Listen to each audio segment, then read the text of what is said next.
السلام علیکم دوستو، اردو داستان چینل پر خوش آمدید۔ آئیے سنتے ہیں اردو ناول ولی عہد قسط نمبر 9۔ معزز سامعین، آپ سے امید کی جاتی ہے کہ ویڈیو کو لائک کریں اور چینل کو سبسکرائب بھی کر دیں، شکریہ۔ قصر سفید کی دوسری منزل کے جھروکے میں بوڑھی ملکہ بیگم نے انتہائی درد و کرب کے ساتھ اپنا رخ موڑا اور ہلالی محراب کے ستون کا سہارا لے کر یوں کھڑی ہو گئی جیسے کسی بلندی سے نیچے پھینک دی گئی تھی۔ اگر بر وقت سنبھل نہ جاتی تو جالی دار جھروکا سے نیچے لڑک گئی ہوتی۔ اس وقت اس کی بھیگی آنکھیں کول زینہ پر لگی تھی۔ دراصل وہ قدموں کی چاپی سن کر مڑی تھی۔ اسی لمحے مرجینہ زینہ سے نکل کر اس کی طرف بڑھنے لگی۔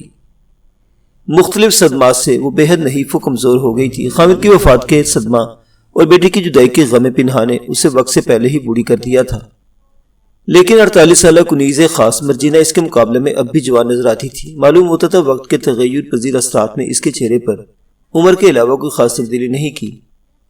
جو ولی عہد ذیشان کی 20ویں سالگرہ قریب آ رہی تھی، ملکہ بیگم کا دل کا سکون جڑتا جا رہا تھا۔ وہ اکثر ٹھنڈی آہیں بھرتی، پہروں اپنی بیٹی کو یاد کرتی اور آنسو بہاتی تھی۔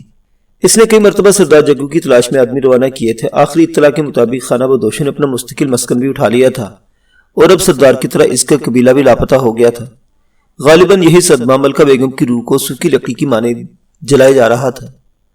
چند روز قبل وزیر سلطنت اور وزیر جنگ میر ولی اللہ نے اس سے ملاقات کی تھی اور بتایا تھا کہ ملکہ بیگم سے ولی عہد ذیشان کی شادی کے بارے میں رائے معلوم کرنے آیا ہے، کیونکہ ریاست کے اکثر امیر اور سردار اس سلسلہ میں کافی پریشان ہیں، اور ملکہ بیگم نے میر ولی اللہ کو کسی جواب کے بغیر ہی رخصت کر دیا تھا، جس نے ریاست کے اس بوڑھے وفادار کو حیرت و استعجاب میں ڈال دیا تھا۔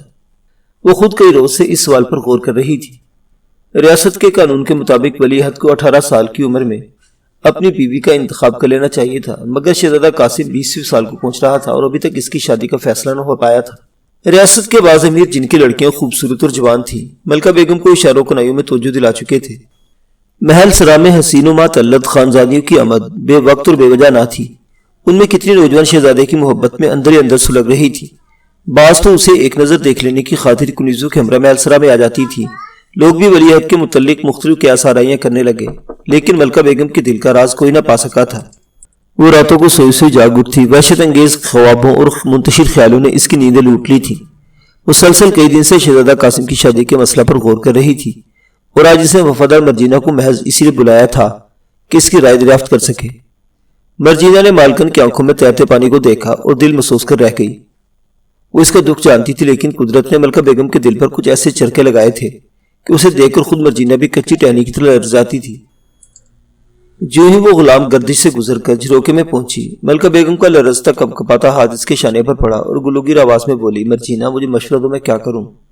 میر ولی اللہ نے آج بھی اپنا سوال دہرایا ہے۔ وہ قاسم کی شادی کے لیے مضطرب ہے۔ ریاست کے امیر و وزیر پریشان ہیں، میں جانتی ہوں کئی لوگ ولی عہد کی آرزو رکھتے ہیں، لیکن تم نے کہا تھا۔ فرط غم سے اپنا فکرہ مکمل نہ کر سکی، آنسو پلکوں سے ٹوٹ کر گرے اور عارضوں پر بہنے لگے۔ مرجینہ تڑپ اٹھی۔ اس کا اپنا جی چاہتا تھا کہ وہ ملکہ بیگم کی حالت دیکھ کر رو دے، لیکن آخر ایک عورت اپنے جذبات کا کب تک گلا گھونٹ سکتی ہے؟ مگر مرجینہ ایسی عورت نہیں تھی جو صدمات کی گرمی سے پگھل کر حالات سے سمجھوتہ کرنے پر آمادہ ہو جاتی۔ اگر 20 سال پہلے اس نے عقل و ہوش سے کام نہ لیا ہوتا تو ریاست کے ولی عہد نہ مل جاتا، تو انگریز کبھی کے چاند نگر کی آزادی کو غصب کر چکے ہوتے۔ وہ مضبوط عزم و ارادہ کی عورت تھی جس نے چاند نگر کی آزادی کی اپنی جان جوکھوں میں ڈال دی تھی۔ ملکہ بیگم کو سنبھالا دے کر سرگوشی کرتے ہوئے بولی، ملکہ حضور دل چھوٹا نہ کیجیے، خدا نے چاہا تو وہی ہوگا جو میں کہہ چکی ہوں، لیکن کب ہوگا مرجینہ؟ سردار جگو کا بھی تو کوئی پتہ نہیں چل سکا، نہ جانے وہ میری بیٹی کو لے کر کہاں روپوش ہو گیا ہے۔ وقت کا انتظار کیجیے۔ مرجینہ کی آواز اس کے دلی عزم کا پتہ دے رہی تھی۔ میں نے وعدہ کیا تھا جب سردار جگو آئے گا تو میں کسی نہ کسی بہانے شہزادی کو چاند نگر لے آؤں گی۔ میر ولی اللہ یا دیوان دنی چند میں سے کوئی اسے اپنی منہ بولی بیٹی بنا لے گا۔ اسے کسی بڑے سردار کی بیٹی مشہور کرتے ہیں، کوئی مشکل پیش نہ آئے گی جس کے ساتھ شہزادہ قاسم کی شادی ہو سکتی ہے۔ یہ ایک طریقہ ہے جس کے ذریعے بدنصیب شہزادی شاہی محل میں واپس آ سکتی ہے۔ ملکہ بیگم نے ایک ٹھنڈی آہ بھری۔ اسی امید پر میں آج تک زندہ رہی ہوں، تم جانتی ہو قانونی طور سے اس وقت تک ولی عہد کی شادی ہو جانی چاہیے تھی۔ اب میں امیروں سرداروں کو کیا جواب دوں، کس طرح مطمئن کروں؟ ڈرتی ہوں کوئی ناخوشگوار واقعہ نہ ہو جائے، کہیں ہمارے راز کی گرہ نہ کھل جائے۔ میر ولی اللہ کا اصرار کہ ولی عہد کے جشن جلوس پر شادی کا اعلان ضروری ہے، مگر میں کئی سال سے جگو کا انتظار کر رہی ہوں۔ میں نے چاند نگر کی ملکہ کا حق اپنی بیٹی کے لیے محفوظ کر رکھا تھا، لیکن لوگ کب تک صبر کر سکتے ہیں؟ جب تک سردار جگو واپس نہیں آ جاتا۔ مرجینہ کی آواز میں ایک ٹھہراؤ تھا۔ مجھے یقین ہے کہ وہ ایک نہ ایک دن ضرور آئے گا، ضرور آئے گا۔ کسی بہانے ولی عہد کی شادی کو چند ماہ مزید التوا میں ڈال دیجیے۔ ممکن ہے سردار جگو اپنے بیٹی کے جشن جلوس کا نظارہ دیکھنے کو آ پہنچے۔ اگر نہ آیا؟ ملکہ بیگم کی آواز کانپ رہی تھی۔ مرجینہ نے ایک پل کچھ سوچا، پھر جواب دیا، آپ ولی عہد کی دلہن کا انتخاب فی الحال میر ولی اللہ کے سپرد کر دیجیے۔ جشن جلوس تک وقت گزر سکتا ہے، اس وقت تک جگو نہ آیا تو کوئی تجویز نکل آئے گی۔ مرجینہ کی رائے سن کر ملکہ بیگم کے دل میں ایک مرتبہ پھر امید کی شمع جل اٹھی۔ شاید جگو آ جائے، شاید تقدیر اس پر مہربان ہو جائے۔ اسی روز اس نے میر ولی اللہ کو طلب کیا اور یہ خدمت سپرد کر دی کہ ولی عہد کے کسی موزوں دلہن کا انتخاب کرے۔ میر ولی اللہ کے لیے یہ بھی ایک اعزاز تھا۔ وہ چپکے ولی عہد کے لیے دلہن تلاش کرنے لگا، لیکن خبر نکل گئی کہ شہزادہ قاسم جشن جلوس کے موقع پر اپنی ملکہ کا اعلان کر دے گا۔ لوگوں میں قسم قسم کی قیاس آرائیاں ہونے لگی۔ عمرہ اور سردار میر ولی اللہ کے دعوتوں میں مصروف ہو گئے تھے۔ ہر ایک کی یہی کوشش تھی کہ اس کی لڑکی شاہی محل میں داخل ہو جائے، چاند نگر کی ملکہ بنے۔ حسن و خوبصورتی میں ریاست کی کئی امیر زانیہ ستاروں کو شرماتی اور بہاروں کے دل جلاتی تھی، لیکن اس دور میں جب ایک اجنبی طاقت چاند نگر کی آزادی کا گلا گھونٹنے کی تیاریاں کر رہی تھی، چاند نگر کے تخت کے لیے ایسی ملکہ کی ضرورت تھی جو ولی عہد کے دوش بدوش آزادی کی جنگ لڑ سکے، مردوں کی طرح بہادر اور صاحب رائے ہو، مگر جھروکوں میں بیٹھنے اور چلمنوں کی اوٹ میں مسکرانے والی مہاتلت لڑکیوں میں کوئی بھی ایسی نہ تھی جو تیگ و تفنگ کے ہنر جانتی۔ میر ولی اللہ نے ہر سردار سے یہی کہا، ہمیں چاند نگر کے لیے ایک چاند بی بی کی ضرورت ہے جس کا ایک ہاتھ گھوڑے کی باگ پر دوسرا تلوار کے قبضہ پر ہو۔ چاند بی بی نے مغلوں کے خلاف جنگ لڑی تھی، چاند نگر کی ملکہ کو انگریزی فوجوں سے نبرد و آزما ہونا پڑے گا۔ اب سرداروں کو معلوم ہوا چاند نگر کے تخت پر بیٹھنے والے ملکہ کو خون کے دریا تیرنے ہوں گے۔ انہیں چاند نگر کا شاہی محل ایک طلسمی قلعہ معلوم ہونے لگا، لیکن شہزادہ قاسم کو حاصل کرنے کی دھن کچھ ایسی تھی کہ کئی خانزادیوں نے سپاہ گری کی مشق شروع کر دی۔ ملکہ بیگم کے دل میں ایک ہی لگن تھی، کسی طرح وہ اپنی بیٹی کو چاند نگر کی ملکہ بنا دے۔ اس کے دکھوں کا بس یہی علاج تھا۔ ولی عہد کے جلوس میں صرف 2 ماہ باقی تھے جب مرجینہ کے مشورے پر ملکہ بیگم نے سردار جگو کی تلاش کی آخری کوشش کی اور بھیل سواروں کا ایک دستہ خفیہ طور پر شمالی جنگلوں کی طرف روانہ کر دیا۔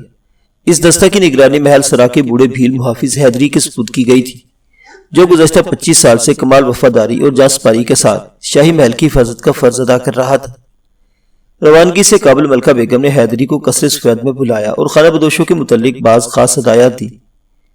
حیدری جانتا تھا آج سے 20 برس پہلے خانہ بدوشوں کا سردار جگو اپنی بیٹی کو لے کر شاہی محل آیا اور مرجینہ نے اس کا یوں استقبال کیا جیسے شہزادوں اور نوابوں کا کیا جاتا ہے۔ وہ ذاتی طور پر جگو کو جانتا پہچانتا تھا۔ 20 سال گزرنے کے باوجود بنجارے سردار کی شکل و شباہت اس کے حافظے میں محفوظ تھی، مگر اس بھید سے واقف نہ تھا کہ ملکہ اسے کیوں تلاش کرنا چاہتی ہے۔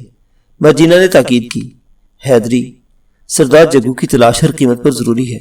اگر تم کامیاب واپس آئے تو ملکہ بیگم تمہیں انعام و اکرام سے مالا مال کر دے گی۔ یہ کا بولے ہو مرجینہ بیگم؟ ہمارا آج بھی سرکار کا دیا کھاوت ہے، بنجاروں کے کھوج میں اپنی جان لڑا دیں گے، جگو کو ہمارا جوان زمین کے بھیترے سے ڈھونڈ لیں گے۔ اس اطمینان کے ساتھ حیدری بھیل سواروں کو لے کر پہاڑوں کی طرف نکل گیا۔ ملکہ بیگم کا حکم تھا کہ وہ جلد از جلد واپس آنے کی کوشش کرے۔ امید کی شمع ایک مرتبہ پھر روشن ہو گئی۔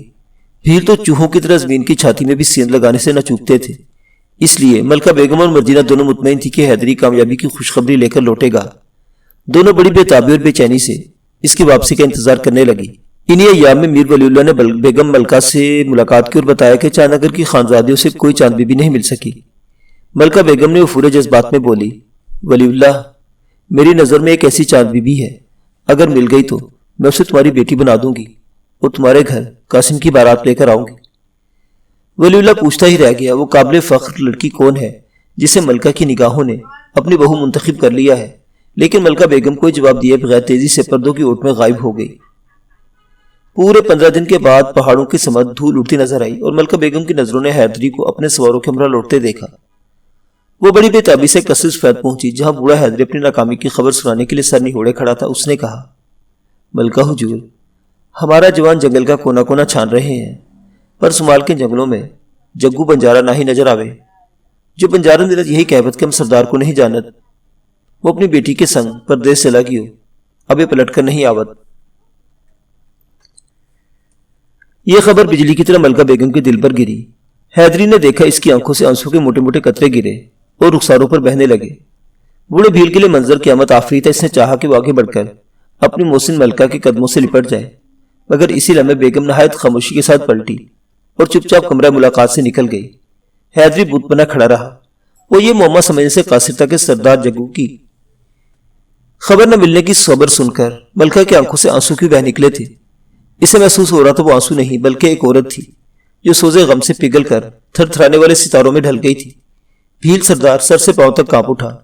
25 سال کے عرصہ میں اس کی مہربان ملکہ نے ایک ہی خواہش کی تھی اور وہ اسے بھی پورا نہ کر سکا۔ حیدری کا جی چاہا کہ وہ قصر سفید کی دیواروں سے سر پھوڑ کر مر جائے۔ پھر جیسے اس کے اندر سے آواز سنائی دی، کاہے مرد بنے ہو حیدری؟ ملکہ بیگم کی اکھیاں نیر بہاویں اور تم دیکھ رہے ہیں۔ بوڑھا بھیل ایک بھوچال کی طرح کمرے سے نکلا اور مرجینہ کی تلاش میں کنیزوں کو بتایا۔ مرجینہ حیدری کی شکل نہیں دیکھنا چاہتی تھی۔ یہ فکر تلوار کی طرح بھیل کا جگر کاٹتا ہوا نکل گیا۔ وہ آندھی کے لڑکھڑاتے ہوئے جھونکی کی طرح محل سرا کے پھاٹک پر آیا۔ منصور نے اس کے چہرے کا رنگ دیکھا تو دنگ رہ گیا۔ یوں معلوم ہوتا تھا اس کے نبضوں سے سارا خون نچوڑ لیا گیا ہے۔ کپاس کے پھول کی طرح زرد ہو رہا تھا۔ حیدری چاچا، منصور کی آواز کانپ رہی تھی۔ حیدری نے صرف ایک نظر دیکھا اور بولا، منصور بیٹے، تمہارا چاچا جات رہے۔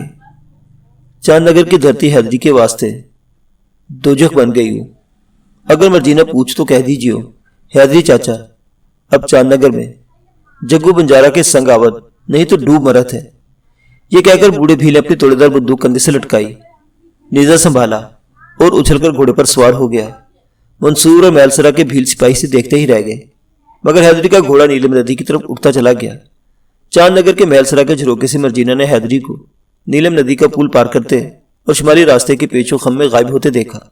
وہ سمجھ گئی اب وہ گوہرے مقصود حاصل کر کے ہی لوٹے گا، ورنہ چاند نگر کے بھیل سپاہی اپنے سردار سے محروم ہو جائیں گے۔ شہزادہ قاسم کے جلوس تخت نشینی میں صرف 1.5 ماہ باقی رہ گیا تھا۔ ریاست کی تاریخ میں یہ جشن ہر اعتبار سے یادگار تھا۔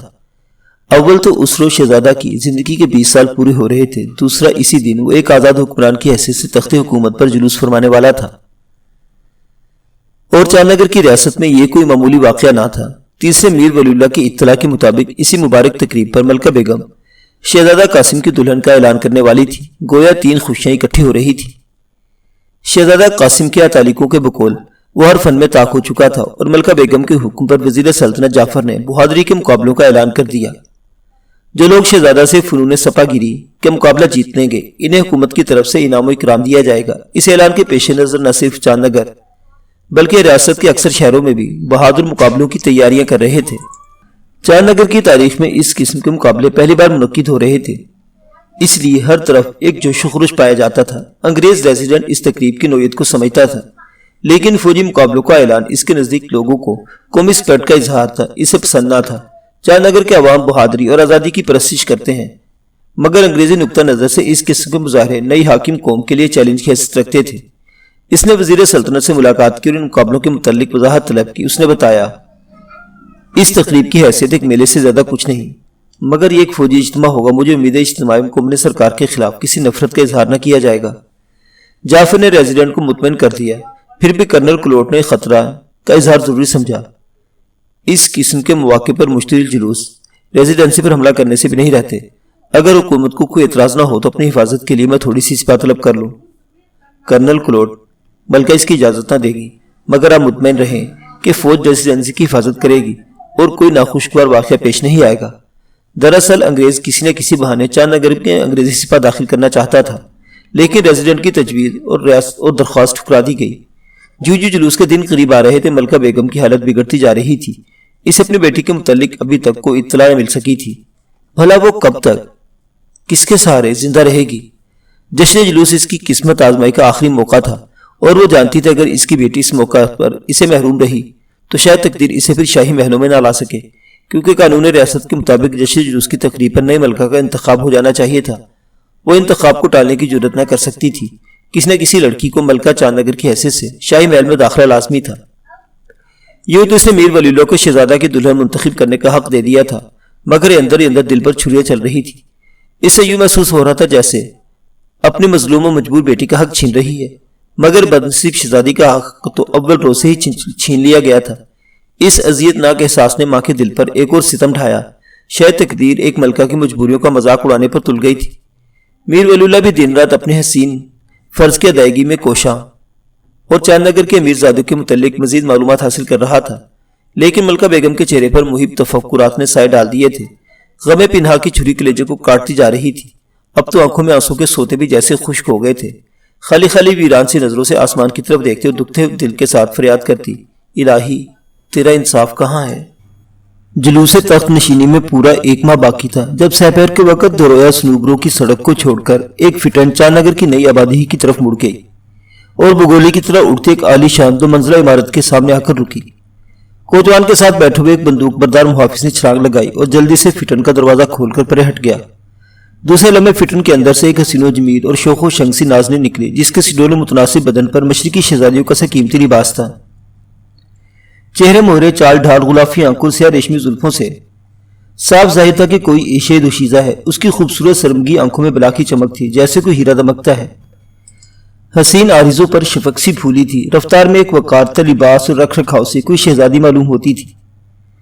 اس کے پیچھے پیچھے ایک ہدیروں عورت جو اجلی لیکن سادہ پوشاک پہنے تھی گاڑی سے اتر کر کنیز کی مانند ساتھ ہو لی۔ حویلی کے دروازے پر سنتری توڑے دار بندوق اٹھائے پہرا دے رہا تھا۔ شاید روب حسن سے معروف ہو گیا تھا۔ اس نے حسین دوشیزہ کو دیکھتے ہی دروازہ کھول دیا اور باادب ہو کر سلام کیا۔ لڑکی سر کے اشارے سے سلام کا جواب دیتی شاہانہ انداز کے ساتھ عمارت میں داخل ہوئی۔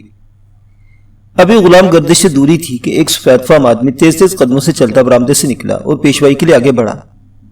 وہ چاند نگر کا انگریز ریزیڈنٹ کرنل کلوٹ تھا۔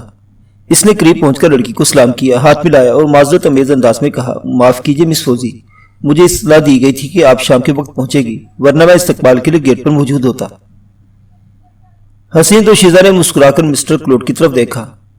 اگر گھوڑے تیز رفتار ہوتے تو یقیناً میں شامی کو پہنچتی۔ سفر کیسے کٹا؟ بڑے مزے میں۔ یہ سفر زندگی بھر یاد رہے گا، ضرور یاد رہنا چاہیے۔ ایسے حسین موقع شاذ و نادر ہی میسر آتے ہیں۔ دونوں باتیں کرتے غلام گردش سے گزر کر ایک مسقف طویل تو راہداری میں چلنے لگے جس کے دونوں طرف کمرے تھے۔ ادھیڑ عمر عورت سائی کی طرح ساتھ لگی ہوئی تھی۔ وہ رکے بغیر زینہ پر آگے جو ایک کوسنما خم کے ساتھ دوسرے منزل تک جاتا تھا۔ کرنل نے وضاحت کی، آپ کی رہائش کا انتظام دوسری منزل پر کیا گیا ہے۔ پھر حسین دوشیزہ کو ساتھ لے کر سیڑھیاں چڑھنے لگا۔ دوسری منزل پر صرف 5 کمرے تھے جن کے سامنے سیاہ سفید ٹائلوں کا ایک خوبصورت فرش تھا۔ وہاں کم و بیش 15 نوکر جن میں 5 جوان اور خوش شکل عورتیں تھیں ان کے منتظر تھے۔ آگے 40-42 سال کے ایک آدمی مصاحب کسی پوشاک پہنے سب سے نمایاں تھا۔ وہ دوشیزہ کو دیکھتے ہی کورنش بجا لایا۔ دوسرے ملازم بھی چھپ گئے۔ حسین ناظرین نے ان سب پر حیرت و تعجب کی نظر ڈالی۔ کرنل کلوٹ آگے بڑھا اور صاحب کی طرف اشارہ کر کے حسینہ سے مخاطب ہوا، یہ آپ کا سیکرٹری حشمت سراج ہے۔ باقی ملازم اور کنیزیں سب لوگ اسی عمارت کے نچلے حصے میں رہیں گے۔ آپ کے اس سفر کی تمام تفصیلات سیکرٹری کے پاس موجود ہیں۔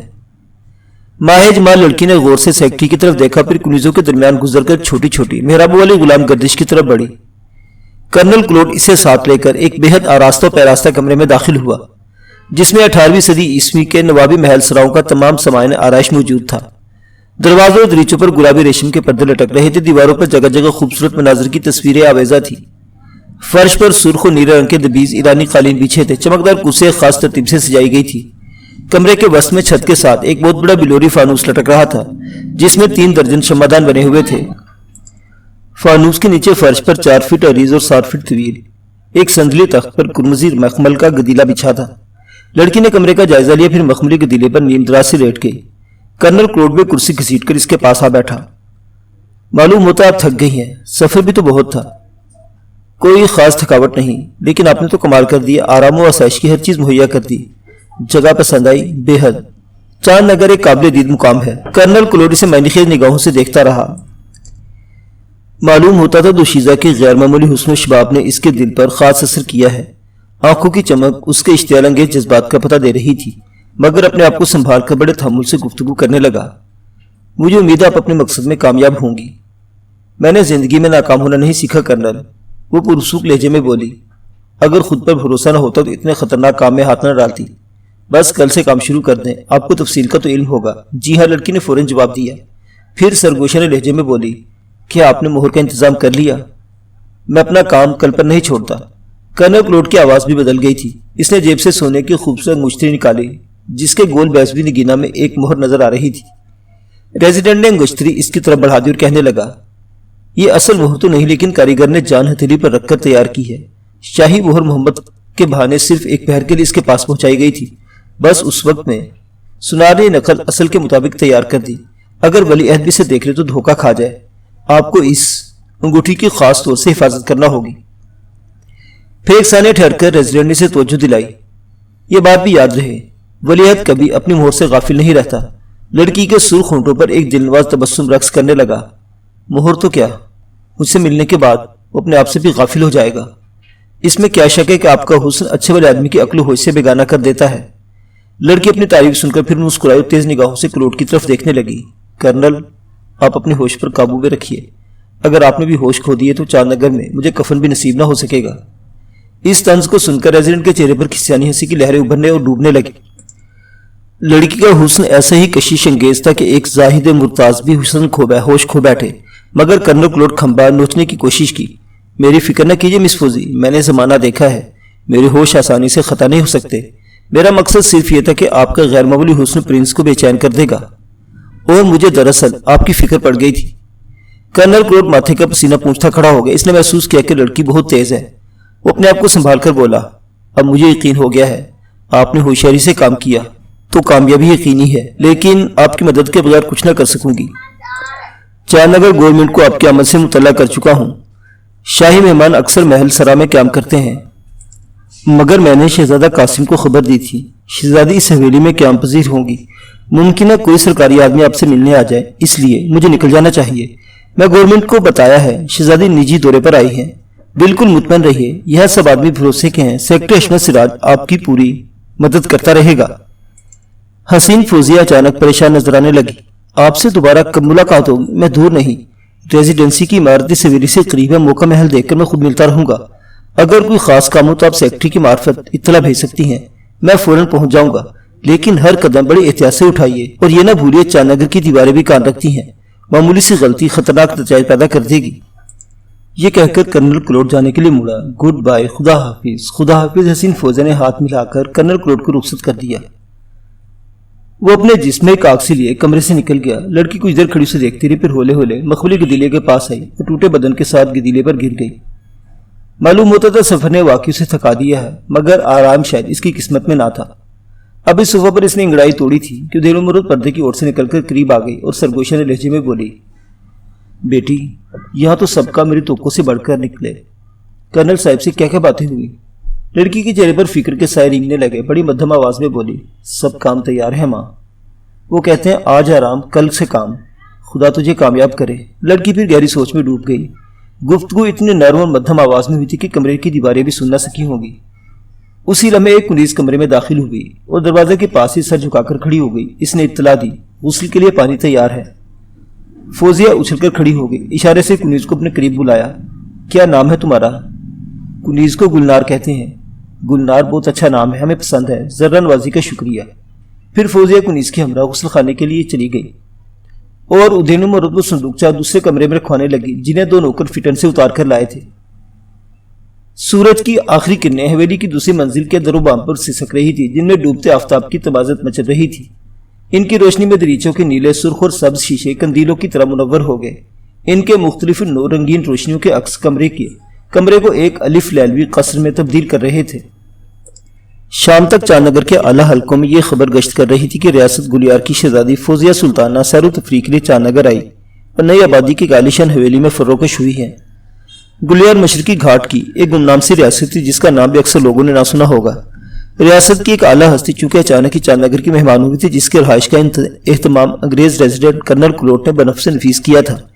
اسے لوگ نہ صرف شہزادی پر چمگویاں کرنے لگے، بلکہ انہیں ریاست گلیار سے متعلق بھی بہت سی باتیں معلوم ہو گئی۔ گلیار کا انتظام ایک عرصے سے کمپنی سرکار چلا رہی تھی۔ آبادی 3-4 لاکھ اور رقبہ 1000 مربع میل سے زیادہ نہ تھا۔ 6-7 لاکھ روپے سالانہ کے لگ بھگ آمدنی تھی۔ والی ریاست کو جو انگریزوں کا فرما بردار تھا، وہ مشکل 1 لاکھ روپے سالانہ بطور وظیفہ ملتے تھے۔ باقی سب آمدنی کمپنی سرکار کے پیٹ میں پہنچتی اور کمپنی کا پیٹ کلکتہ سے لندن تک پھیلا ہوا تھا۔ چاند نگر بجائے خود ایک چھوٹی سی ریاست تھی، لیکن رقبہ اور آبادی کے لحاظ سے تو گلیار ایسی 10-12 ریاستوں پر بھاری تھی۔ سب سے بڑی خوبی یہ تھی کہ صدیوں سے آزاد و خود مختار چلی آ رہی تھی اور مغلوں کے زمانہ میں بھی اس کی آزادی پر حرف نہ آیا تھا۔ یہی وجہ ہے کہ چاند نگر کے باشندے غلامی کے تصور سے بھی نا آشنا تھے۔ 20ویں سالگرہ پر جب شہزادہ قاسم آزاد حکمران کی حیثیت سے تخت حکومت پر جلوس کرنے اور اہل ریاست کو اپنی ملکہ کے انتخاب کی خوشخبری سنانے والا تھا، گلیار کی حسین اور نوجوان شہزادی فوزیہ سلطانہ کی آمد خالی از علت نہ تھی۔ معزز سامعین حضرات، کہانی بھی جاری ہے، بقیہ واقعات اگلی قسط میں دیکھتے رہیے اردو داستان۔ اللہ حافظ۔